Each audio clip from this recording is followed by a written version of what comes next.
Peace. My name is G Man of Law. My artist name is P Funk City G, and I'd like to welcome you to The Naked Truth. Today, I'm going to start out talking about Cheyenne Bryant. That's the news, the trending topic right now, and how she's not a doctor. You know, we're living at a time where people want to, be characters. No one loves themselves. We hide behind identities. We as a human species is unrecognizable right now, men and women. Women are acting like men and men are acting like women. People are trying to hide their identities and hide behind facades. And it's so hard to find someone true and genuine. I mean, there are some true, genuine people out, but there's so many alter egos and people being ran by their ego and pride, and we know what happens after the pride comes the fall. And I think that's what happened with Cheyenne Bryant. She was a very prideful woman, couldn't tell her anything. And a lot of times when people, claim to be helping, they're taking a superior position. To help someone, you have to feel that you're in a situation to help that person. And so many times people feel that they're in a better position than that person and let me offer some assistance. But we all are struggling. And that's why I, said a long time ago, I changed the attitude of my podcast to not one of enlightening people, but just to express myself, and maybe someone who can relate to what I'm saying may take a grain of knowledge and run with it, or someone who has an opposing view is triggered. And that's what it's all about. And I think that's what her position was, taking a superior position. I'm better than you, and I'm a bad bitch, and so listen to me, and I can show you how to empower yourself and be like me. Meanwhile, her life is, I don't think any wise person would want to trade places with her. And Corey Holcomb, he's the one who kind of bought her, blew up her bubble a couple years ago, at least 18 months ago, when she was on the Cam Newton show, and he said that she was, she wasn't a doctor, and there's been a downfall since then. This week she was on the Breakfast Club, and she got exposed, and she didn't want to prove who she, that she was a doctor. And, what doctor does not want to prove that they're a doctor? We work so hard for our degrees that it doesn't take a lot of energy to prove who we are and what we've accomplished on an academic level. She's been suspect for a long time. I'm going to leave it there with Cheyenne Bryant. She doesn't deserve any of my attention. But I want to get to Drake's album. Drake dropped an album this week, Iceman. It was, a long rollout. I think he started the rollout for this album about a year ago. But listen to the album. I listened to it on YouTube. Usually when an album drops, you're getting about 3-4 cuts. For a whole day, I was getting, track after track after track in my recommendations. And, to me, Drake is a phenomenal artist. He's a pop artist. To me, he's not a hip-hop artist. I don't listen to him to get that raw hip-hop, feel. He's a, actor. And he's, like I said, a pop artist. So, outside of hip-hop, most artists don't write their own music, So they're performing and they have great stage presence. They're telling a story, and even Michael Jackson, he didn't write most of his songs. Someone wrote it for him, but he was the one who no one could, perform it like he performed it. And I think that's what Drake is. Like, I think one of his writers was Quentin Miller or something like that. And, Quentin Miller couldn't sell 2 records. But writing for, an artist like Drake, his music and his thoughts and his rhymes get heard. And so that's why I look at him as a pop artist. Now, hip hop is completely different. We don't respect artists that don't write their rhymes and, things of that nature. But Drake makes, as a pop artist, he makes great music. Great music. He's the kind of music, my son was, I was listening to Drake. My son was like, yo, what's going on with you listening? I said, yo, man, he's a great artist. I'm listening to him as an artist, And I told him, I said, yo, he's the type person, type artist that I can ride in a car with my pops and listen to it. You know what I'm saying? Like, a lot of that stuff that I really like to listen to, I can't listen to in certain, arenas, certain, around certain people. Drake, he's safe, and he's like elevator music. But he was talking, taking some shots with people, talking about Aiden Ross. He aided Ross before Aiden Ross was streaming.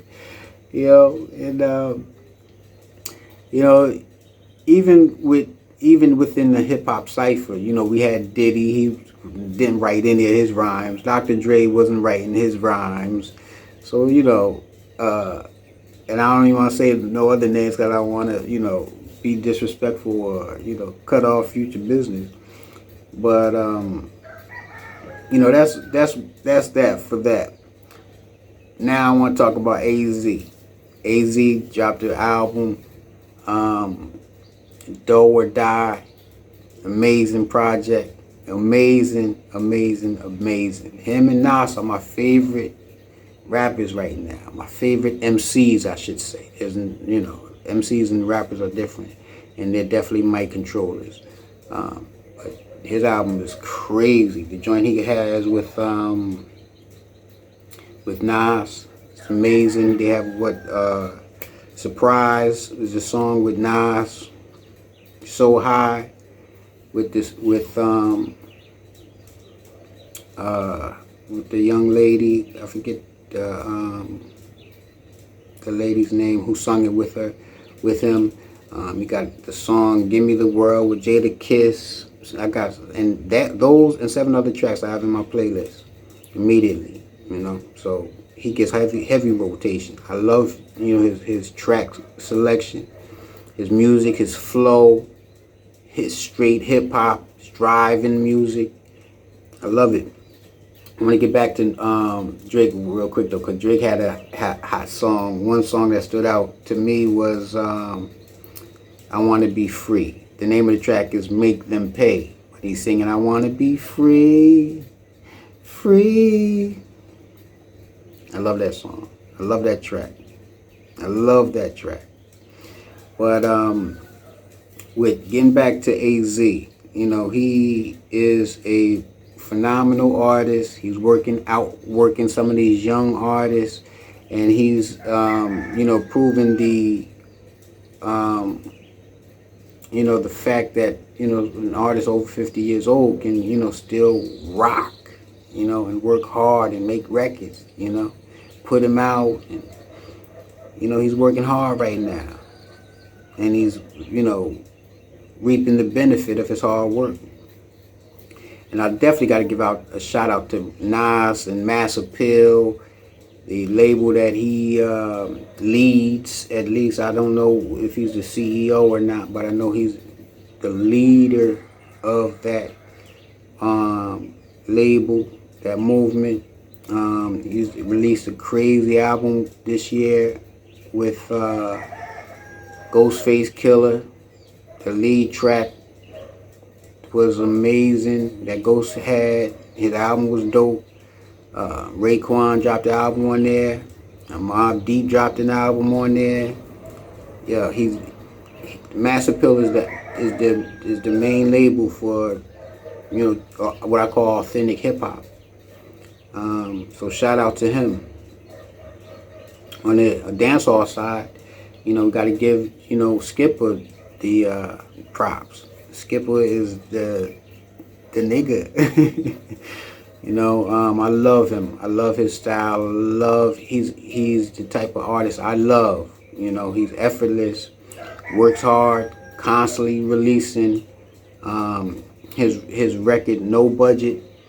Here in Jamaica, you can't go an hour without somebody riding by playing a Skippa joint, specifically that No Budget. The first time I heard that record was the first time I got up on Skippa. Me and my son, we go to my brother-in-law's shop and we hang out and, you know, listen to music. And, you know, he has a hot clothing shop selling all of the modern clothes, new clothes and styles and Godspeed and all the, you know, latest brands.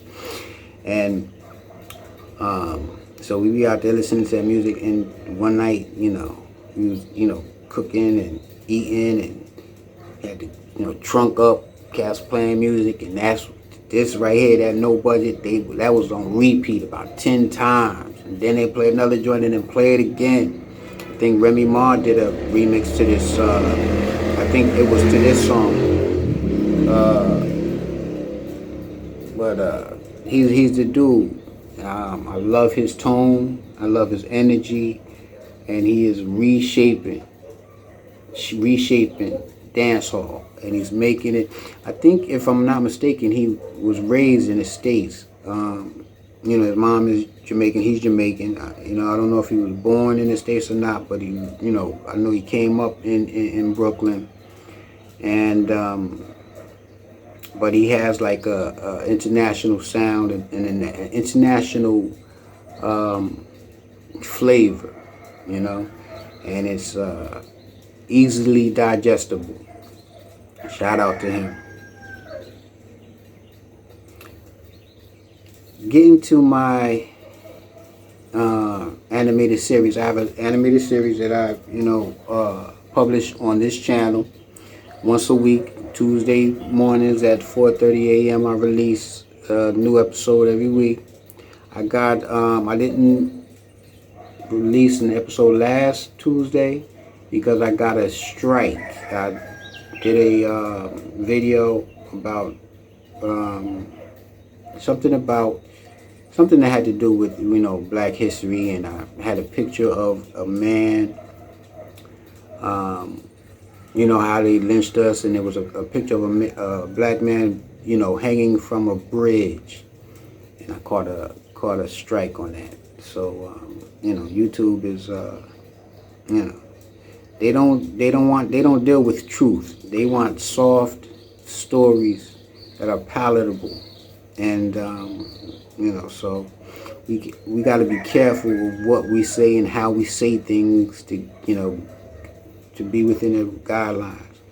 But within that, I started a SolMusek, The Journey animated series, and you know, just tell my story specifically in an animated fashion. And I've been getting great feedback.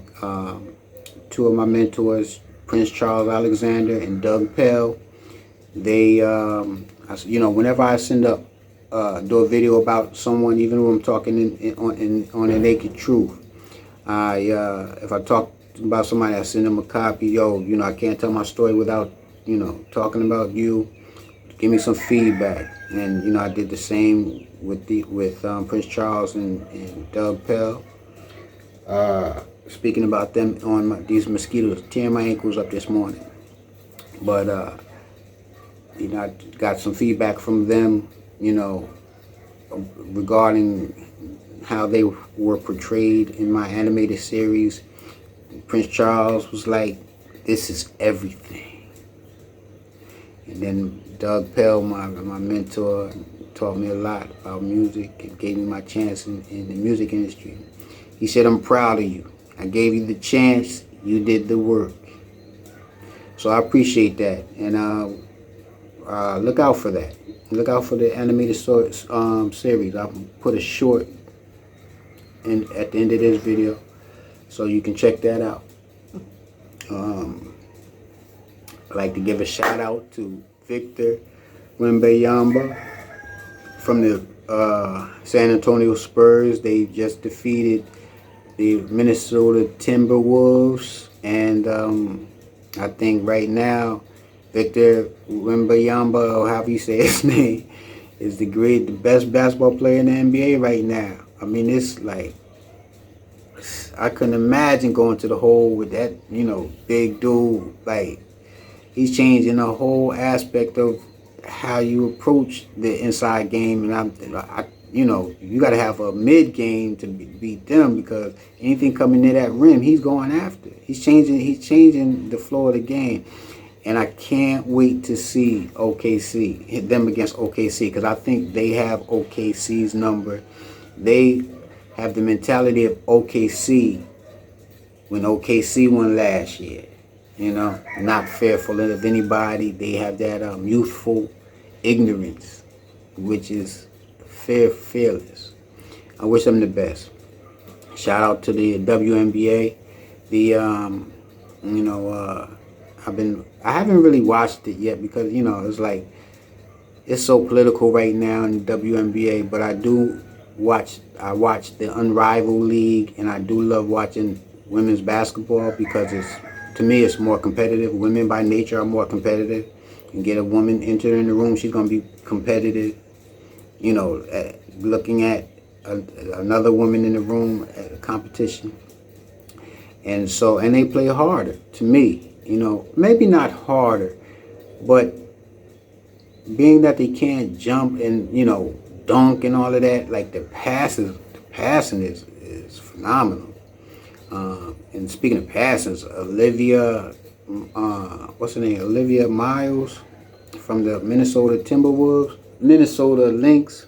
She's doing an amazing job. She's a rookie. She should have been the first pick. I think there was some politics where the girl Fudd from UConn got picked first, and there's a whole bunch of women on women relationships and all of that. So there's a lot of nonsense and storylines within that community, which is I don't particularly care for all of that, but I do watch the games, and I love to see the intensity. The women are more intense than the guys. And Minnesota is one of my favorite teams. Like, I hadn't liked them for a couple years, but I started watching WNBA because of Maya Moore, and she being a fan of hers, I enjoyed winning 3 championships with them. And then I became an Atlanta Dreams fan, and then but now I don't really follow. I'm not really a fan of teams, but I'm a fan of individuals. And I'm definitely a fan of Olivia Miles. She got me interested in college basketball last year. Within the last couple years, I love what's her name, Satu Sabali. Love her game. Angel Reese, she's doing good. She's getting a lot better, I know that Chicago traded her to Atlanta, and Chicago, they're doing a fantastic job. I love watching them because I'm a big fan of, what's her name, Camille Cardoso. Ever since she, won the game for South Carolina, the championship, hitting that 3. She's a special player, and now that Angel Reese is not in Chicago, the Chicago Sky have more room to maneuver. Their offense is more flowing. I love Rakia Jackson's game. She's now on the Chicago Sky, and the Los Angeles Aces picked up Kennedy Carter, which is a rough, strong, tough player. She's doing great numbers over there. I think she had like 29 points coming off the bench. So, yeah, so shout out to my girls in the WNBA. So I'm going to close this out with the last story of Klay Thompson and Meg Thee Stallion. Now, people have been talking about this for a couple weeks now, but the one thing that I haven't heard people say that I just want to add to the discussion is that men love whores.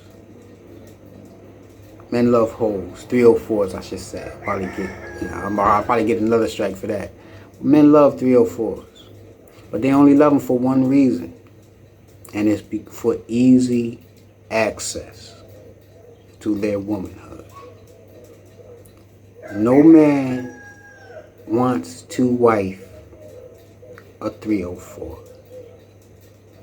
For a lot of men, that's the worst nightmare that they can ever have.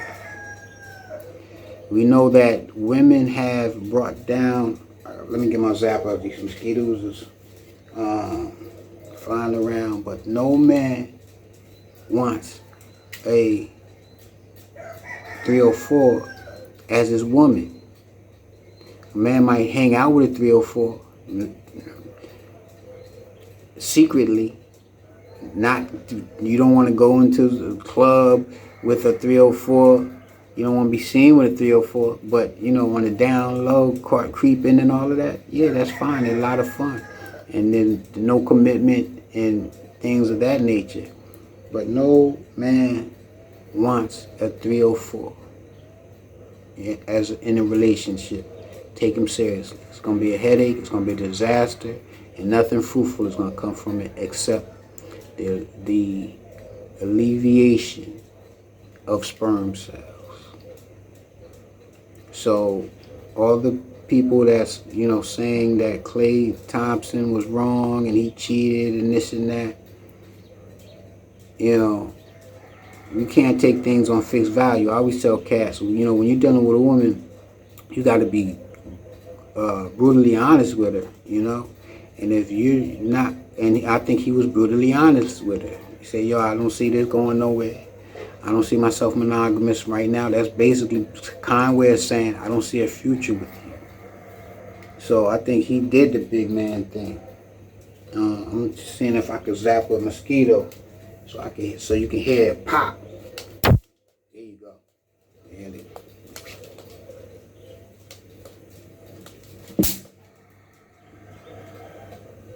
And mosquitoes be out early in the morning. That's the time of season.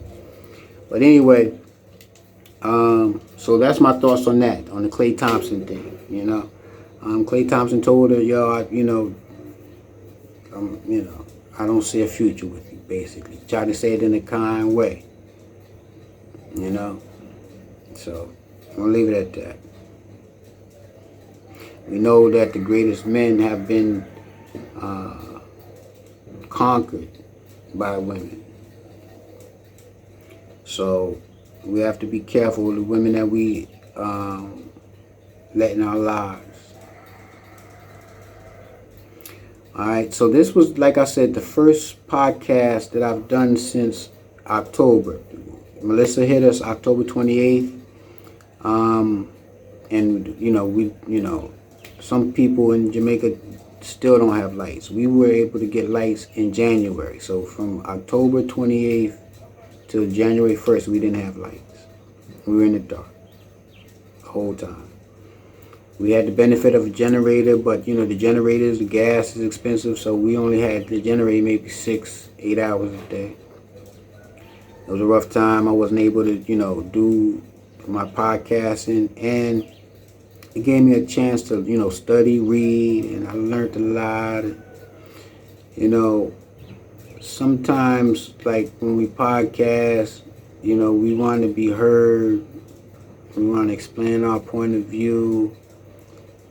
And I've grown a lot since the hurricane from studying, and I lost, I wouldn't say I lost, I learned that explaining yourself gives up your power. So I don't explain myself anymore. 'Cause I don't care what people think. However, like I said, I want to be transparent so that someone can see something that can maybe relate to my story and say, damn, I'm not the only one. I'm not the only one that want to leave America. I'm not the only one that this. I'm not the only one that. I'm not the only one who's a musician. And, people can relate. And they can hate too. And sometimes the hate is more powerful and more rewarding than the love. It's like Tupac said. He'd rather somebody fear him than hate him. Than love him. Because the fear is stronger than the love. The hate is stronger than the love. But I don't want anybody to fear me. I lost a big brother because people were afraid of him. So it's like I don't even know why I chose today to start my podcast. I know that I was looking over past videos because I'm at a new phase and with the music and the growth with my music production and my production company, doing videos now. And I'm working on a child series, child series based on my son, Azim, and his sister. And there are two characters, Asia and Raheem. And it's about, an older brother and a young sister and their relationship and how he looks out for her and, teaches her. Loves her, and go through adventures. And the name of the series is Asia's the Great Adventures of Asia, the princess, the fearless princess, or something like that. But I'm two episodes in. I'm going to do a whole series before a whole season before I release the first episode, and I'll keep you up to date on that. I'll be on a separate channel. And so that's what I'm focused on right now. I'm more of a behind the scenes type person. I'm more comfortable with that. I love that aspect of the game more. I had to come out of my comfort zone to do this. Don't need to be seen, don't need to be heard. But this started as a venue because I've been working with artists and it was hard to get artists to be interviewed or to release and things of that nature. So I said, let me be the example of hard work, kind of like AZ. That's why I love AZ. He's a rapper over 50 years old, and he's working like he's 20. He's working harder now than he was when he was a teenager, and he's reaping the benefits because he's one of the most prolific MCs out right now. I'm gonna leave it at that. Like I said, I'm going to do my best to continue this podcast. It's a lot of hard work, a lot of research, and I'm going to see if I can get it, keep it down to about 30 minutes of trending topics. All right. As always, love, peace, and happiness.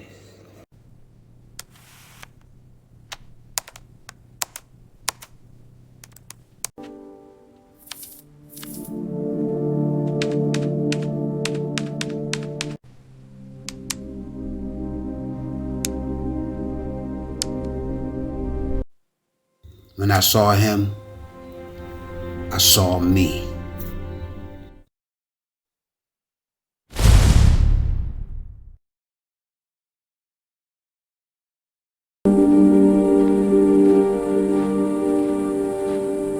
But before that moment, I had to start over.